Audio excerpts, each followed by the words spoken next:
Have you ever been in a meeting and just couldn't find the words to articulate what you wanted to say? Or have you ever struggled to convey a message at a more strategic level or to a more senior audience? If so, you are far from alone.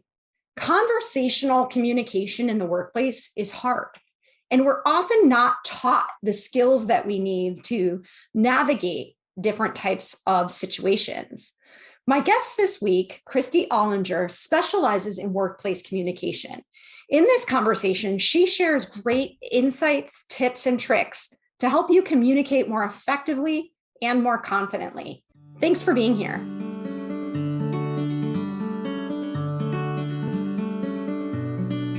Welcome to the Impostor Syndrome Files. My name is Meninger, and my personal mission is to help women overcome imposter syndrome and advance your career with confidence. Each week, I interview a new guest to share how they've navigated self-doubt to achieve success. The more we share our stories, the more we destigmatize imposter syndrome, recognize that we're not alone, and empower ourselves to access the tools and resources that can help us. Thank you so much for listening and sharing. Welcome, Kristy. I am so excited to talk with you today. You and I have been preparing for this conversation for a while, and I've been counting down until we could have it in front of our audience. So I'd love to start by inviting you to introduce yourself. Well, first, Kim, thank you so much for having me on the podcast. I have to say I'm excited too, because anytime I talk with you, I feel like I walk away with a different perspective or some new connection to things. And that's probably why your listeners enjoy listening to the podcast as well. So I'm excited just to have a conversation. But my name's Kristy Olinger. I have had a 20-year career in the banking industry. And my story is that about halfway in, I took a role in strategy. And it was much more complex than anything I had ever done. And I really struggled with how to communicate and how to share my ideas with others. And this was upsetting to me because by that time in my life, I was already teaching workshops on communication, and I had even won a national speaking competition. So here I am claiming to be this great communicator, but having trouble just sharing the story of my work and trying to figure out how to communicate with all these different stakeholders and influencing others. And it was upsetting. But what I found and what I did is really what everyone does is I just learned on the job. I watched what people were doing. I watched what was working well for me. And so now I help people by sharing the strategies that have worked for me so that they can come up that learning curve faster than I did. So that's my story. And that's sort of why I'm here. My whole spiel is soft skills are the hardest thing we do at work. The only way to get better is through practice. And I can't tell you what's going to work for you. Only you can figure that out. So to some people, that's super empowering because they realize that they can build this skill of communication. To other people, it's a little bit daunting because you do have to put in the effort. But either way, I'm here for it. Thank you so much for sharing that. And I think your story sheds light on the fact that communication is such a complex issue, right? You can be really skilled and really confident in certain forms of communication, but then others you're maybe newer to, less of an understanding of how to navigate. So I'm curious for you, how was it when you realized, oh my goodness, I've prided myself on my communication. This is something I saw as a strength, and now I'm struggling in this area.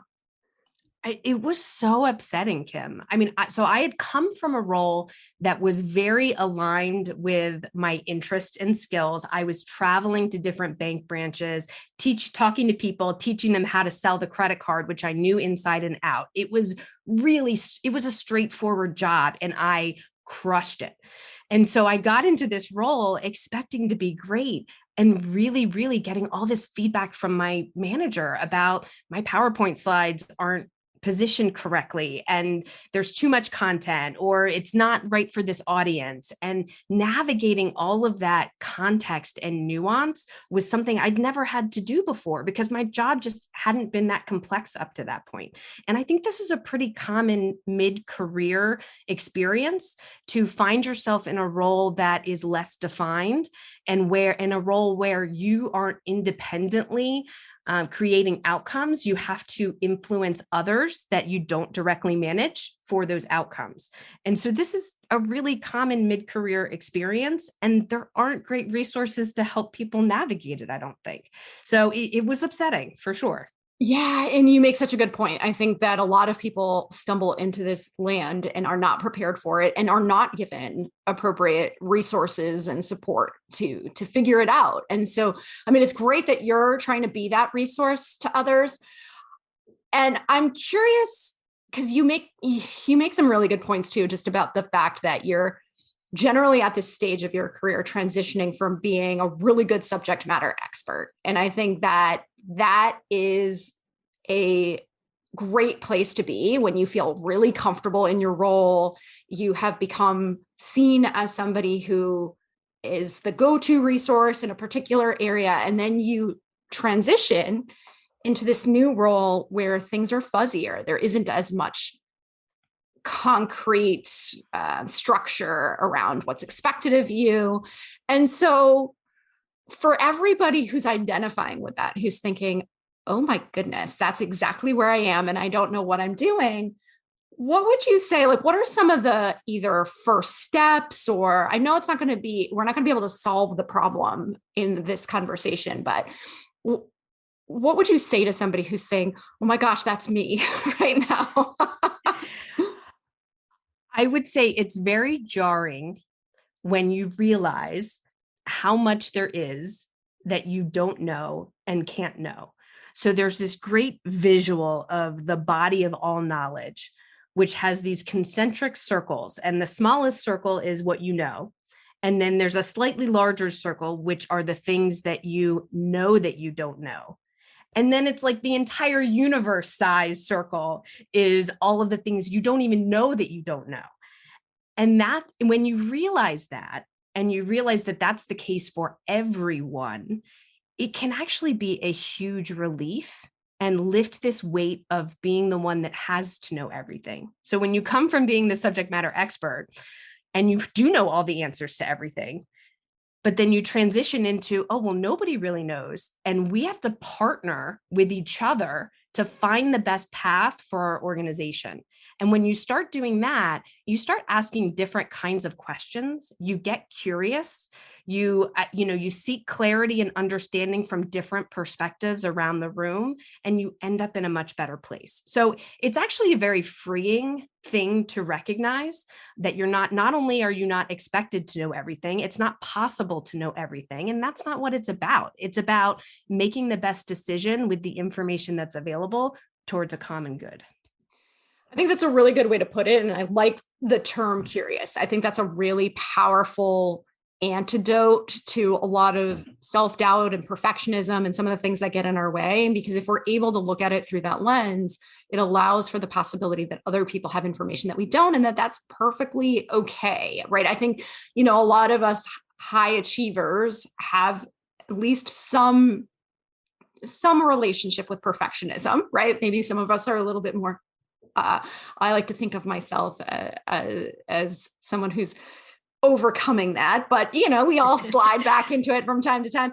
And I think you're absolutely right that perspective makes it okay to not know everything, and then to not be ashamed or to not feel threatened by the people around us who have information that we don't have, who can help us in partnership, as opposed to us feeling like they are making us feel less than in some way. Well, and the other side of that, if you're the kind of person who doesn't enjoy speaking up in a meeting, you feel like, oh, well, I'm too junior to share my perspective.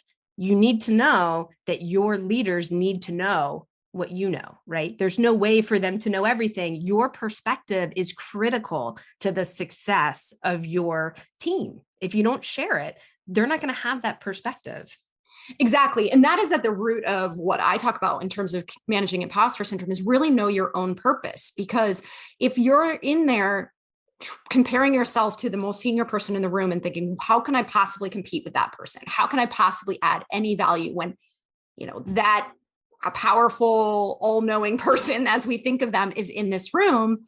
You're absolutely right. They can't know our perspective on something. We're closer to that side of the business. We experience it differently. We're getting feedback from others. We have something of value to share. And when we focus on that, how can I be of service? How can I share my point of view and further the conversation? It lessens some of the anxiety around, I'm not as good as so-and-so. Mm-hmm. Absolutely. You brought up a really important point too, that I often recommend, which is this idea of observing other people and really paying attention. Because I think when you think about this gray area of communication too, different settings value different things. And so when you are talking about your manager giving you this feedback, I'm sure that the manager's feedback was largely influenced by what was a he? What he knew about the other people in that, whatever that room was, right? He probably had an understanding of what they care about and what has frustrated them in the past. And so he has his own database, so to speak, of knowledge that he's collected. And that influences the feedback that he's giving you. And so you might get very different feedback if you were in a totally different part of the organization or in a totally different role. So can you speak a little bit more to this idea of observing and kind of getting your bearings in a particular environment? Yeah. I mean, this is really hits on my whole philosophy around communication, which is there is no one right answer for how to do it. Not only can I not tell you how to do it, the thing that works for you once might not work for you in a different scenario. So you paying attention is about testing and learning and iterating. So you need to figure out a strategy that you're going to try. You need to use it. And then you need to have a reflection or a learning period and say, well, that didn't work. I'm going to throw it away or I'm going to change it. And so it becomes this circle. And the great part about it is you can discover new ideas and add them into the mix, right? So you should always be looking for what others are doing that's working and what's not working for others. That's another important thing. And then see what you're going to adapt and what you're not. And there's strategies that are really helpful for some people that I just will never pull off because it's not a match for my personality. So I think understanding who you are and adopting it based on you are is also really important. And I'm a total nerd, but I actually recommend that people journal about it because I think when you write, something magical happens when you put pen to paper. And so after the meeting, if you write a few notes about what that interaction was and how it went, it will really help you process and do it better next time. I really like that too. And although I am not somebody who is very disciplined when it comes to journaling, the magic that you're describing is real. And I think that when I have taken that time to actually document what I'm thinking about something, it creates so much greater clarity. It's so much more valuable. And it gets me out of my own head. It gets me out of that anxiety place that I can't really do anything with into more of this outside observer. And I really like the way you're describing it as it's an experiment in many ways. And if we characterize it that way, it lessens the stakes a bit, right? Like I'm going to test. I'm going to try out some new things. I'm not going to get overly attached to the outcome. And then I'm going to, in response to the data that I collect, right, whatever feedback I get, I'm going to make some tweaks and see if I can find a better way to do it. It's practice. It's all just practice and getting better. And so a story that I like to tell about this, which is completely unrelated to communication, but I think makes the point that not all practice is the same. About 12 years ago, I ran a marathon and I had been doing some running. I had run a half marathon. I found a training program that looked good. I did all the training runs, all the miles, and I ran it. And I finished with a time that I was not satisfied with, that I knew I could do better. And I said, okay, someday I'm going to do a redemption run. A decade later, I planned and did my redemption run. This time I used the very same training program, but I paid attention to the type of practice I was doing. I looked at what is my target time and how should I be running differently in these different training runs. I paid attention to my nutrition and I said, well, how do I feel in the morning when I have five, I don't know what I would have five of when I have 3 glasses of wine and go for a run. That doesn't really work out so well, right? So like I paid really close attention to all of those things, and I took an hour off of my marathon time as a result. So there's this work by a guy named Anders Ericsson that was popularized by a Malcolm Gladwell book, and it was about research based on top performers. And it said 10,000 hours is what it takes to become a top performer in your field. But what people miss about that, that soundbite line is that it's not just any 10,000 hours of practice. It's intentional practice that makes the difference. So it's not enough to just run the miles. You've got to actually pay attention to the details and put effort and into that practice. So that it's effective. And the same thing's true of your communication. We've all had 10,000 hours of experience talking. It doesn't make us all great communicators. So that's sort of the philosophy there is really intentional practice. I love what you're saying about intentionality, because I think it shifts it shifts the focus a bit, right? Because I think a lot of what we're describing happens in the background, and we're drawing these assumptions or conclusions about ourselves, about our environments that we're not necessarily testing. And so and I think this is where growth mindset might come into play too, because I think sometimes if we are not approaching this with the kind of consciousness and intentionality that you're describing, things may just continue to happen, and maybe they're not helping, we're not achieving our goals, or we're not performing at the level that we'd like to, but we don't understand why. And so we're more likely to draw some sweeping conclusion. Well, I just can't do it. I just don't have the same capabilities that somebody else does. Somebody else is just this really natural communicator. I'm not, because we aren't approaching it through that more intentional lens. So tell me more about growth mindset, because I know this is an area that you really care about. It is. And I'm going to bring back that word curiosity, because what you're talking about there, I think one of the most important things there's so much miscommunication that happens.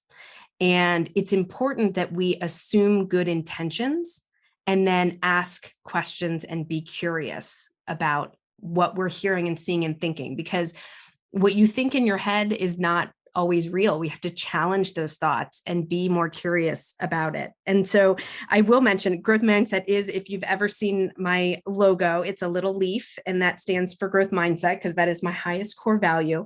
And I actually host a podcast with my friend Danielle called The Opposite of Small Talk. And it's all about self-development and professional development. And growth mindset is one of our primary themes. It was that idea that just kept coming back to us. And we're so we feel like growth mindset is such an important practice, and it is a continuous practice, that we developed a 30-day growth mindset challenge where people in a cohort go through this program of learning about growth mindset and practicing in their everyday life. And so we've got people that go through that program, and then they come back through for a refresh later, because it's one of those things like imposter syndrome that you always have to sort of keep on top of in terms of your thinking and your practice. I just think, your effort matters for outcomes. Like there's some things that you can't control, but you have to know that your effort matters. And you just have to be open to the idea of doing the work to be better or get better. Absolutely. And I think that there is one of the reasons why I started this podcast is because I think we tend to look at other people and think, oh my gosh, they've got it all figured out. It's been smooth sailing for them, right? Because I think that for the most part, many of us have been motivated to kind of keep what's behind the curtain hidden, right? We don't necessarily openly share about what's been hard for us. I mean, even if you look at social media, people aren't posting their dirty dishes, right? People are posting their highlight reel. And so I think oftentimes when we're in interaction with other people, especially people that we see have strengths in areas where we want to get better, we look at them and we think, oh my gosh, I could never be like that person. And it seems like this absolutely insurmountable, effort to get to that point.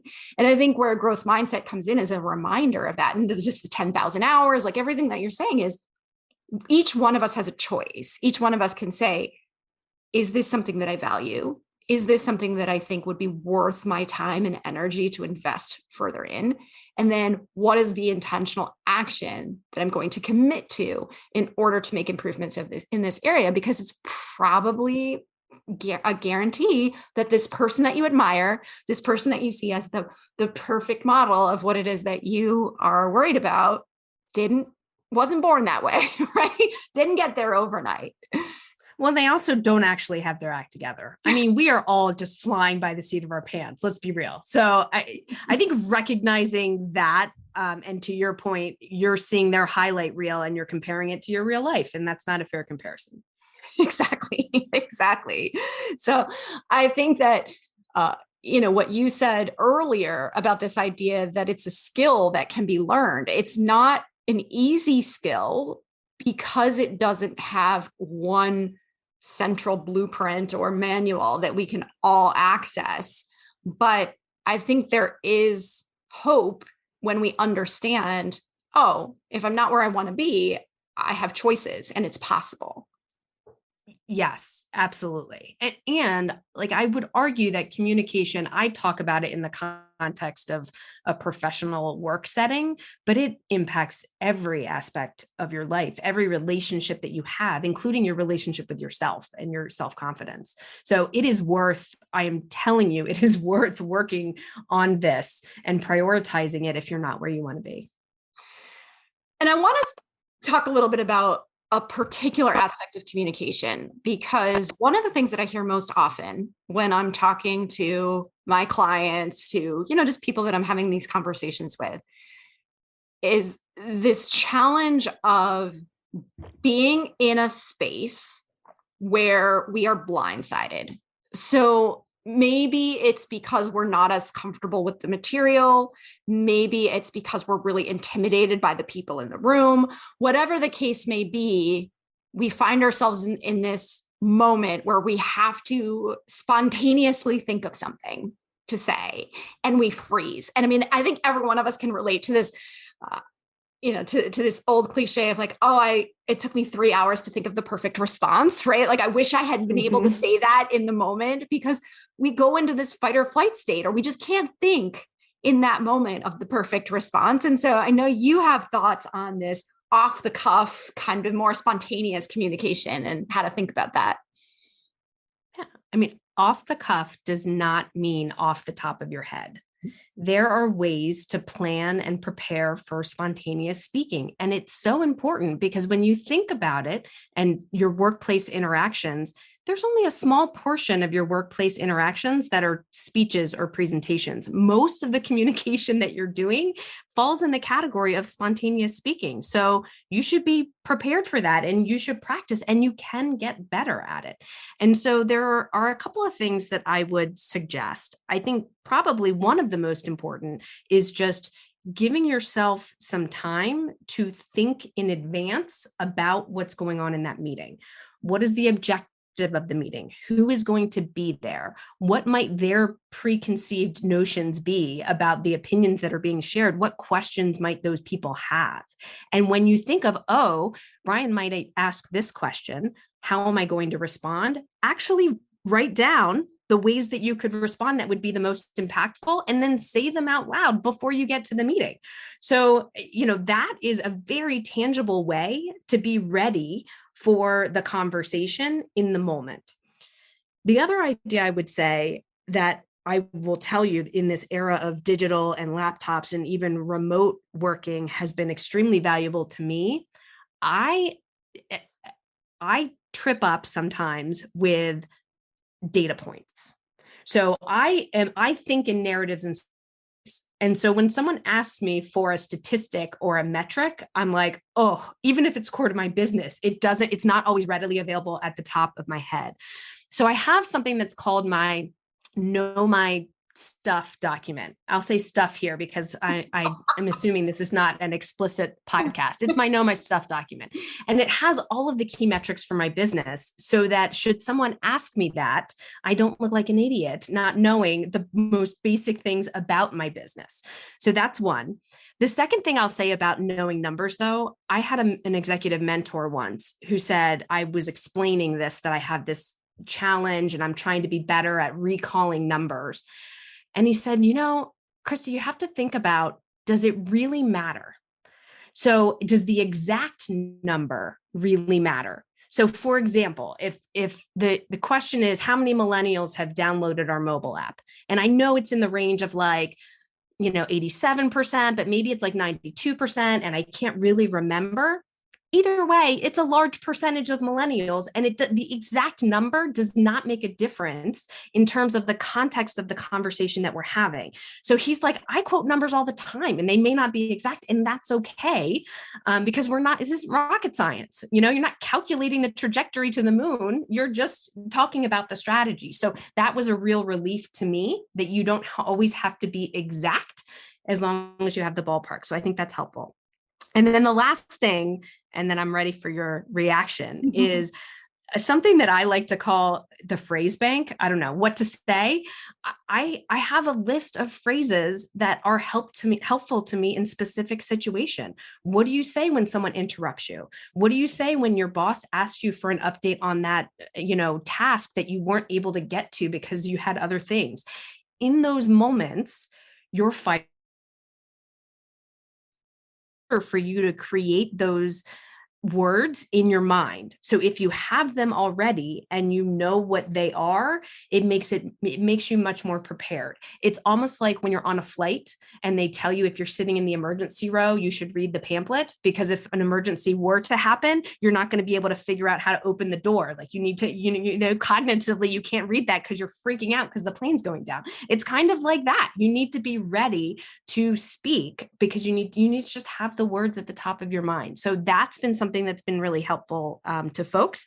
And I've got a resource that you can just go steal the phrases that I use and take the ones that will work for you and add your own and do that whole test and learn thing. That's perfect. We'll make sure that everyone has information on how to do that in the show notes. I want to break down some of the things that you've said, because you just shared a lot of great content and insight. To go back to your first point, I could not agree with you more on this idea of off the cuff not having to be necessarily totally off the top of your head. This idea of preparing for meetings is central to how I think about managing imposter syndrome as well, because meetings are sort of where the action is, right? They're such a big part of our day. And a lot of times because of that, we take them for granted. We go through the motions. We don't necessarily think of them in more strategic ways. And we don't have to do that with every meeting. I mean, if you're meeting with your own core team and it's pretty predictable, that's fine. But anytime you're stepping into a meeting with people who are outside of your department, people who are more senior, I see this as an opportunity for you. And this idea of being thoughtful and reflecting on some of those questions that you were saying before is so powerful, obviously, in terms of how you show up, but even more so from a confidence perspective, in feeling prepared. You can't prepare for every possible question that might be asked. You can't anticipate everything that will happen in that interaction.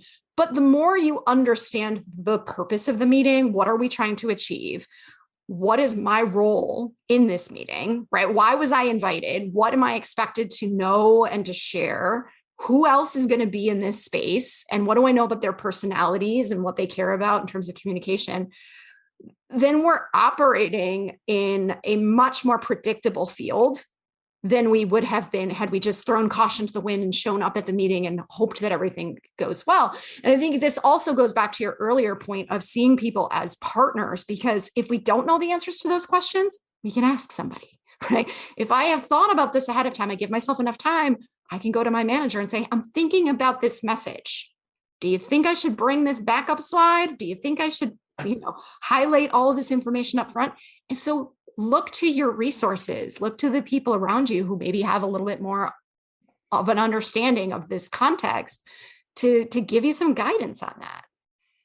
Yeah, I completely agree. And, the baseline is knowing the objective of the meeting, but the bigger flex is knowing the people and what their perspectives are, because that's going to help you position your message in a way that it will be well received.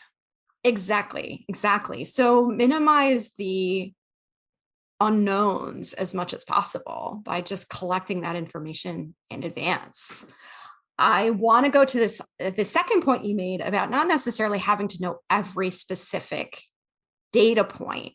I love the idea of keeping that know my stuff document, right? I think that's a great idea because, we can argue that things that are memorizable or something, right? Like, don't waste your brain space, right? Just look them up. Sure.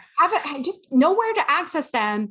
And as long as people know, hey, I can get that to you in a reasonable amount of time, then they're probably not going to count against you. But to your point about the lack of precision, yeah, I mean, you can say something to the effect of, what pops into my mind is 87%, but let me go, I can get you a more precise number if you want it, right? And then again, like you said, it gives the scope. It gives a sense of, are we talking about a small percentage? Are we talking about a large percentage? So I think we get tangled up, especially people who are more detail oriented or who are perfectionists by nature. Yeah, it's the perfectionism. Yes. To just know that there are ways to do this that don't require memorizing every little number that you come across within your work environment. And then, of course, the phrase bank, what an amazing resource, because that really ties into everything of don't expect to be able to think of something when you have gone into fight or flight mode. Don't expect to be able to have a perfect response when somebody totally catches you off guard or puts you on the spot in some uncomfortable way. Have some go-to things that you can access. And if they're repeatable, like a lot, you use these phrases a lot, or you find that the opportunity to use them is pretty significant based on your day-to-day interaction, put a sticky note, right? Have it visible somewhere. Bring your phrase bank, or at least select passages from it, and keep it on your desk so you could maybe even refer to it while I don't know if you would use it that way, but it strikes me as a possibility. Yeah, I think what tends to happen is there are phrases that roll off your tongue easier. And those are the ones that you're looking for, is the ones that feel right to you and that you can say with ease while your mind thinks of what the next thing is you're going to say. Right. Yes. So, yeah, it's something that I always did naturally, and I hadn't shared or really documented what all those phrases were until I started helping others with their communication needs. I think it's such a great idea. I'm somebody who is naturally interested in people's word choice. So when I'm talking to people, I'm always listening to the words they're using, the expressions, that how they combine words. And I will make a mental note sometimes and say, ooh, that's a really clever way to say that. I'm going to file that away, right? I can imagine that would be something you'd put in your phrase bank. But I will also say that if someone uses a term or an expression that I really like, I will deliberately try to use it in a lower stakes environment so that I can do it from a place of strength. It's not something that I'm pulling out in a moment of stress. And so then I might try it out with my friends, or I'll try it out in a comfortable meeting and see, how did that sound? Did I get the reaction I was expecting? Did it sound as natural coming from me as it did from the person I heard it from? Right. So, yeah. So it goes back to this idea of practice. Yeah. And test and learn what works for you. Yeah. Sometimes these work isms come out and they're a little cheesy and not quite the tone you want to strike. So, Yes. But I think that really takes us back to this point of really knowing who you are. And there's a lot of ways to communicate. And if they sound or feel inauthentic to you, you're not going to come across from a place of strength. If it's not comfortable for you, that will be clear to other people as well. So you have to think about what works for your natural style. well, now you're getting into another episode about authenticity, because I have a lot of people who are more introverted and quiet leaders who think that they need to be someone different from who they are in order to be a good public speaker. And that's just not true. So we'll take that as a second episode conversation, because it's an important one. It's a really important point, because people need to be able to be who they are. So we'll end on a cliffhanger then. So stay tuned, everybody. That will be the second part of this conversation, because you're absolutely right. I think there's a lot to be said, especially when we think about it along the lines of introvert versus extrovert, or even just different cultural values. I know I've talked with people in the past too about how, some environments require that I really elbow my way into the conversation, whereas some people are like, that's just not part of my culture. I don't respect that kind of behavior, and I don't want to behave in that way. So we can definitely tackle that in part 2. But I want to wrap up by, first of all, thanking you again. I think you bring such an amazing perspective to this conversation. And I want to also invite you to share anything you'd like us to know about how to find you, anything you want to close with. Yeah, I would. Well, thank you, Kim. I appreciate you. So the best place to find me would be on I'm on Instagram the most. That's where I share the most. And I am at ko.communication, but you can also follow me on LinkedIn. I'm around, I'm accessible. So I look forward to meeting some of your followers. Absolutely. And I will put those links into the show notes as well as the resources that you referenced here. And I am so grateful for the conversation and look forward to part 2. Thanks, Kim. Thank you for listening to the Impostor Syndrome Files. If you're listening to this, chances are you struggle with imposter syndrome or other confidence issues too.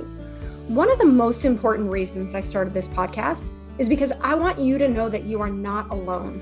As an executive coach and former high-tech leader, I spent years battling imposter syndrome. There were times in my career when I was absolutely sure that this was the moment that everyone would figure out that I didn't belong in the room. But you know what? It never happened. And through the years, with the help of lots of coaching, mentoring, and other resources, I've learned to help myself and others overcome self-doubt and advance our careers with strength and confidence. Understanding imposter syndrome is just the first step, but it often takes more than understanding to overcome it. If you'd like additional support, I would love for you to join the upcoming Boost Your Confidence Boot Camp, where we dig into imposter syndrome at a much deeper level. In a safe, trusted group of professionals who are on similar journeys, you'll get to learn, share, and connect in ways that help you overcome self-doubt and grow your confidence. Check out the show notes for a link to the program, or feel free to reach out to me directly if you want to discuss it further. Thank you.